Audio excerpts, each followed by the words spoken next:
Hey, welcome to Spark. Today we're up at the press room in Portsmouth, New Hampshire with the band LaMP. Get ready.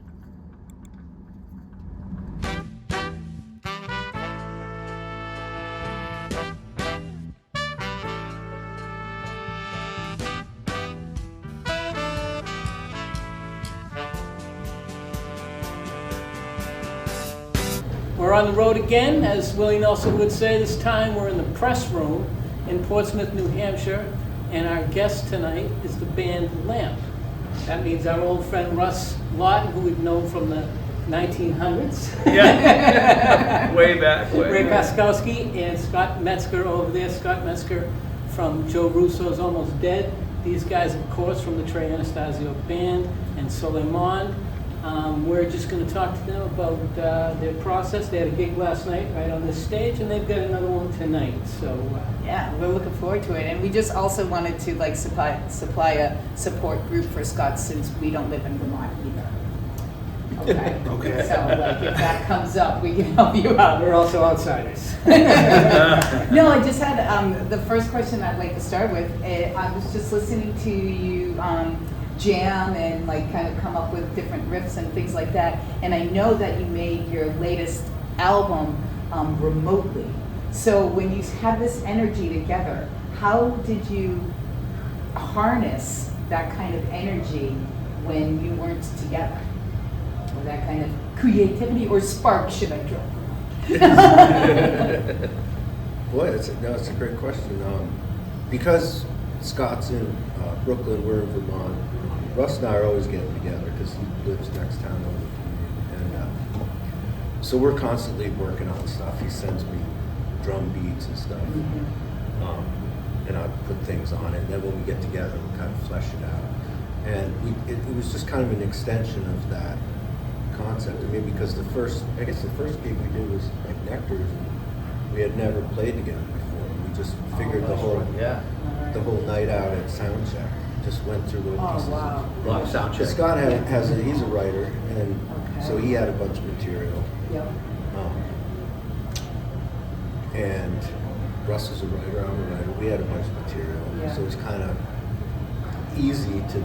We did a greatest hits. Yeah. That's all your Yeah, best right. music. My best stuff, their best stuff. Right. We played it. After that gig, we all agreed.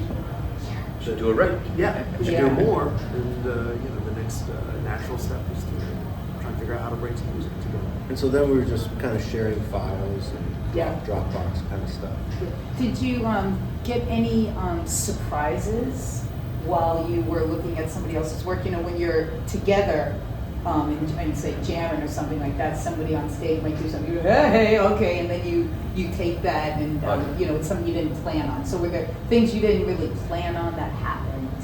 Oh, absolutely. A Yeah. lot of it, actually. And because the first day, we recorded that album not remotely. We did that album together. Okay. But it was just the ideas, and then the first day we went in the studio and just rented the studio as a rehearsal, and then the next day. But it was already some ideas, but a lot of stuff came out of that. I thought I was like, Yeah, because I was a little nervous at first, like, okay, we're going to the studio, and hope we can come up with this, it's going to be good. And then it's like, whoa. But it was, it was great. The studio was like an hour from my house, and Scott came up for it was like a weekend. A couple of days. 3 or 4 days. Yeah. Rehearsal one day and a couple of days. And so, like, after rehearsal, I'd go home and be like, okay, we can do this, we can do that, and Yeah. this is what it sounds, it's inspiring, to actually play it again.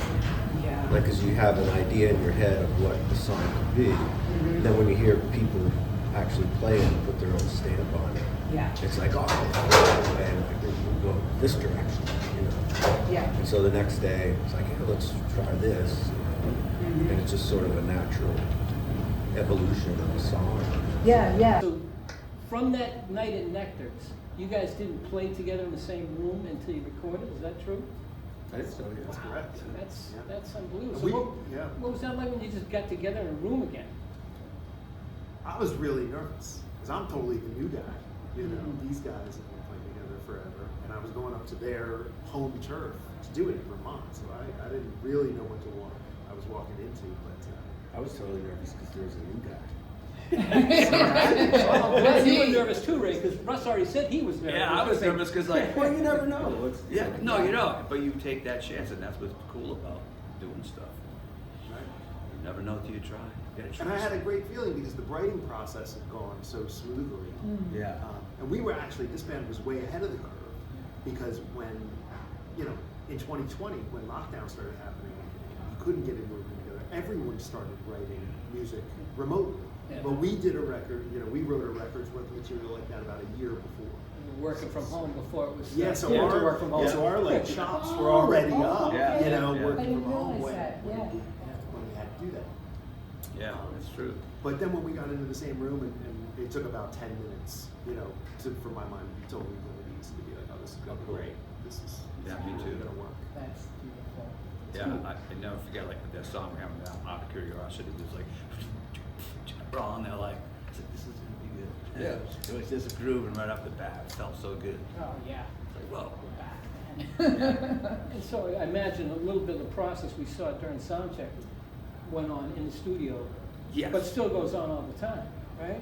Oh, definitely. Yeah. And are you guys writing new stuff? Yes. Yeah. That was a new one too. Yeah, that's like the new coming Oh, up with okay, so stuff. you're just working on that Yeah, while just you're- hashing it out. Yeah. Sending, doing the same thing, sending drum, I get a drum beat or something, somebody said something. Yeah.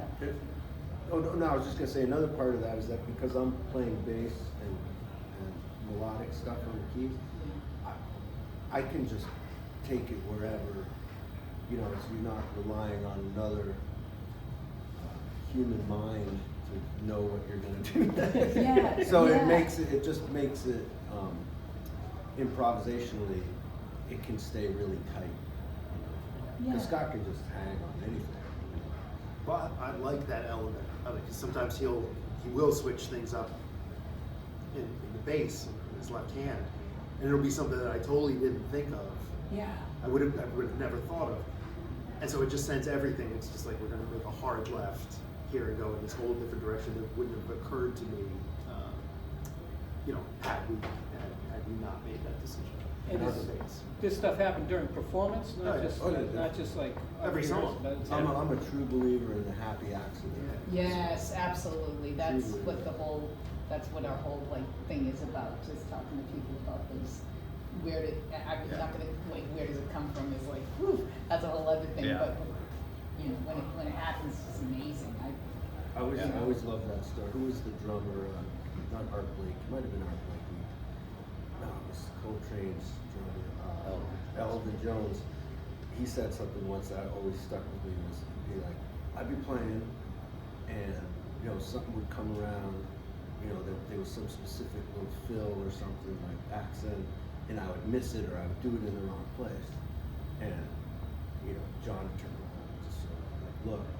And then the next time it came around, I'd do the exact same thing. Yeah. Yeah. And Yeah. the whole point being, you know, mean it, whatever. There's no accident. There's no Yeah. accidents. Yeah. You know? Yeah. I mean, there's accidents.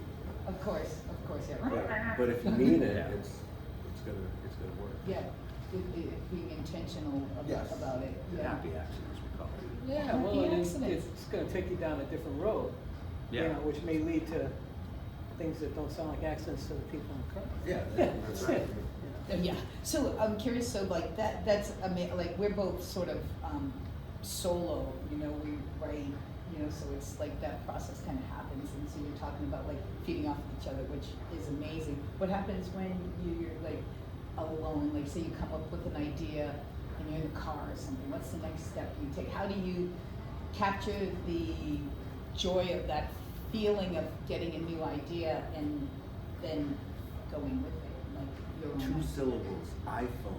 Okay, that's That that's thing- what we use it That too. thing Yeah. is amazing to Yeah. me because Yeah. I'll be driving along and some melody or rhythm or something. It's Mm. like, oh, I gotta remember this. Yeah. You just hit record and just Wrap up. tap your foot and go da da da da da da, Yeah. and then it's there. And Yeah, then yeah. a week later I'll be like, oh yeah, what was that? Oh yeah. And then it's like and it all comes back. You know, it's a great tool. Yeah, I have it on my For me. drums. I have a microphone Yeah. set up right here, so I just I have an iPad, so just you know. Oh, just like Because yeah. sometimes when I'm warming up, some beat will come. I'm like, Mhm. okay, I'm gonna try to get ready a new beat. They sort of come and they're like, Yep. I got the I think I'm at beat number, file number 13 with like 16 tracks. You know, I just do little snippets. You know. Yep. I just have a question about that too, and you're all writers, so you know when you like sort of kill your darlings, you know when you have to like get rid of something that might not work, it's like heart wrenching, but you save it. How long have you like saved a beat or a riff or? Years. Years. A long time. Stuff for years. Yeah. Looking for the right time to use Yeah, it in you the right have this context. beautiful thing that you know is precious. Yeah, there's something that resonates on a level where you're like, oh, this is something. Mm-hmm, This is worth hanging on to and finding the right place for it. Yeah. But you know, as we all know, I mean, if you try and force an idea, 9 times out of 10 that doesn't work. Like if you say, well, this is happening now, and I have this idea, and I want my idea there, right now. Yeah, it doesn't really. You have to like, you know, it has to all fit right. The timing has to be right. Yep. Yep. So I've got ideas that have been on for a decade. Yes, Yeah. Kicking around. it always, it's amazing to me when you listen to any band or writer's music, like they have these periods where you can tell they're working on a certain idea, you know, and all the songs or a lot of them sort of have this idea, and it could be anything like a harmonic thing or a rhythmic thing, and I love that. You know, like I go back to like old like recordings of stuff I was working on. I was like, oh, that's where that song came from. Yeah, You know, yeah, there was like the Sundays. You know, there was We like did that last time. Yeah. I was like, oh, that's the original thing. It's totally different from the song, but the core idea is there. Mm-hmm. Yep. And then it found a place to blossom. Yeah. Yeah. Beautiful. Even Yeah. that one you heard today. Yeah. Ray and I went, and this guy, we went to his little home studio and recorded that, and then we kind of forgot about it. And I started playing the beat, and then I sent it to these guys, and they, Ray was like, oh, remember we did that? And then listened, like, wow, this is pretty good. So it kind of sparked it to get and reinvestigate it. Bring it back. Yeah. Bring it Yeah. back. So these guys obviously have been playing with each other since the 1900s. Almost. I don't know if is it quite the 1900s? I think it was like 2000 or something. 2001 we started playing with Trey. Then 2008, ran into him at the co-op. I'm like, what are you doing? I found this place that has a Hammond B3 in it. Let's go play. Oh, yeah. So I picked him up with the. It was You don't have it to was- lug it around. It was perfect timing too, because a whole bunch of stuff musically for me, career-wise, Yeah. had just sort of stopped. Mm-hmm. And I was like, what am I gonna do? And Russ calls. All right, I'm gonna start there. Yeah, let's start. It's a pretty good place Go to play start. some music. Yeah. Picked you up at Ripton store or something. Yeah. I don't know when we saw you folks in Gloucester. Long time ago. Oh, the rum line. Man. Yeah. Rum No, line? it No, was it's, the rigger, the outrigger or rigger, something like something. that. It was right out on the water. It was like way out Oh, on the yeah. neck. What? Yeah. Where is that place? It's like It was packed. what do they call that place? This Rocky Neck. Rocky Neck. Rocky Yeah. Neck. Yeah. That was That's our cool. buddy So Dan cool. King. He always hooks Yeah. us up. Yeah. Going yeah. up there and playing.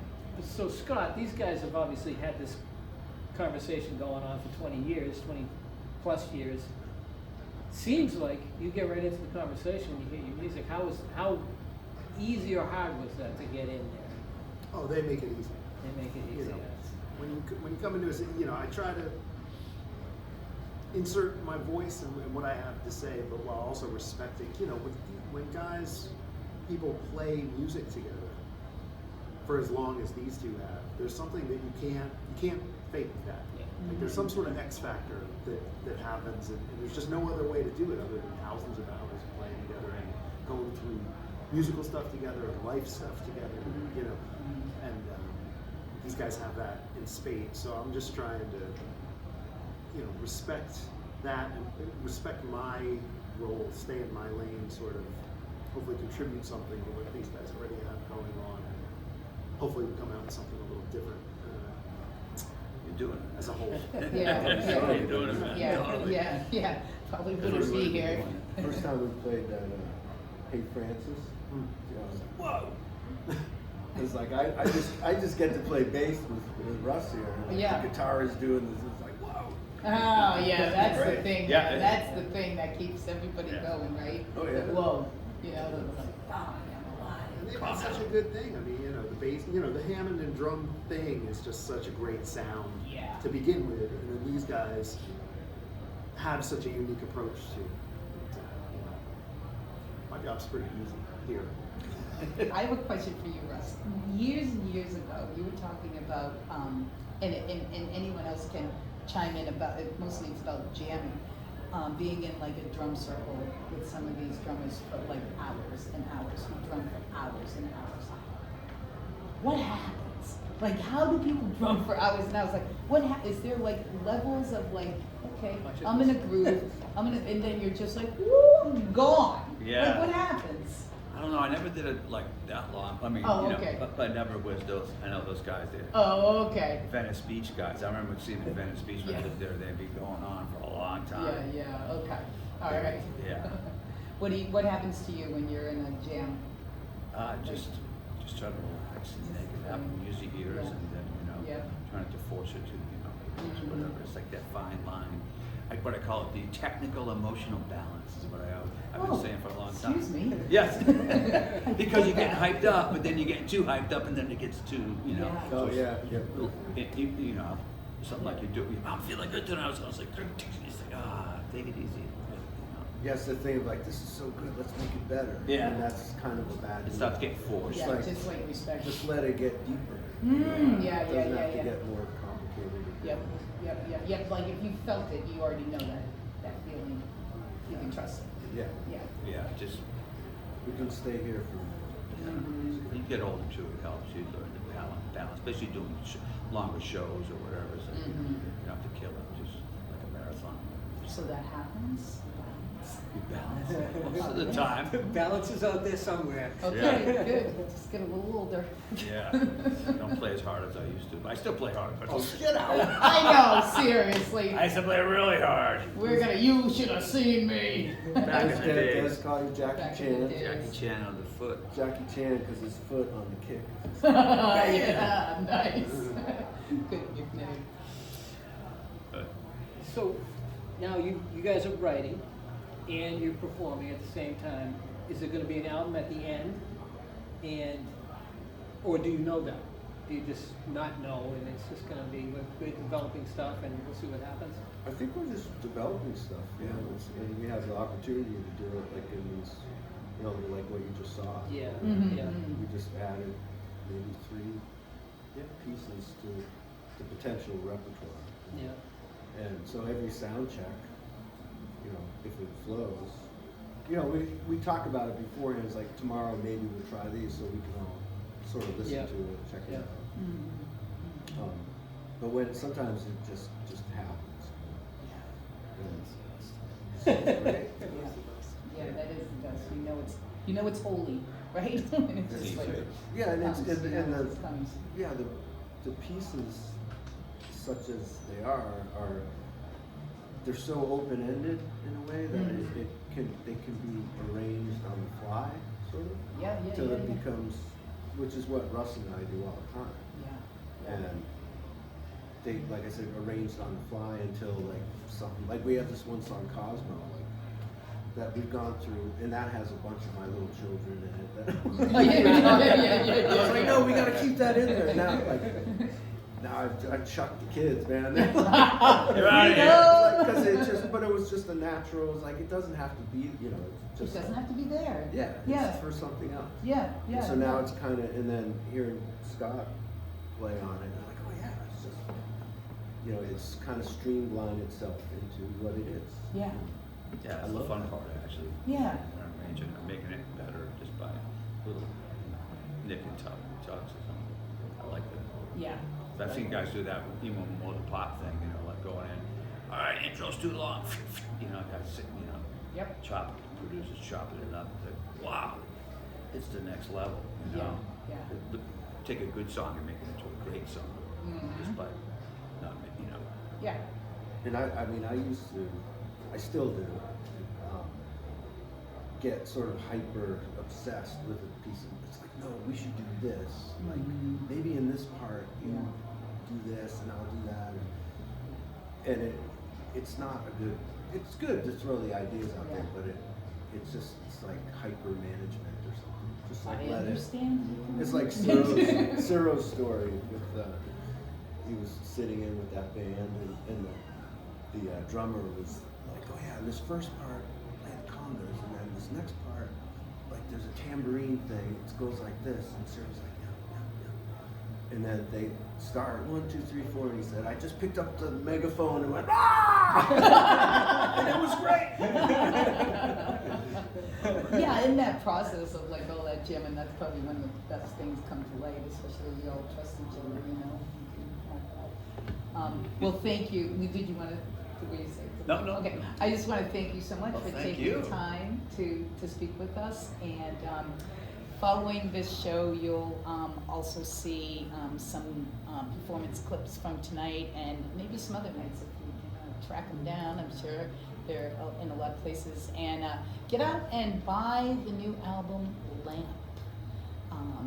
It's going to be great. I can't wait to hear some pieces tonight. So we'll see you soon. Thanks for watching. Share and subscribe. Why not? Share and subscribe. That's a good sign.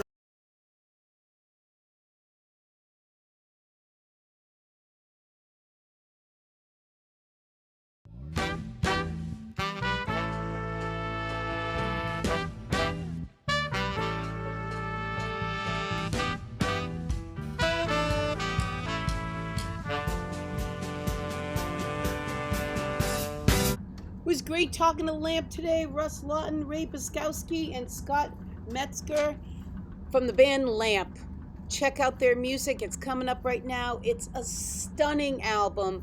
Absolutely gorgeous to look at and just jamming beautiful to hear. So check it out right now and go out and buy it.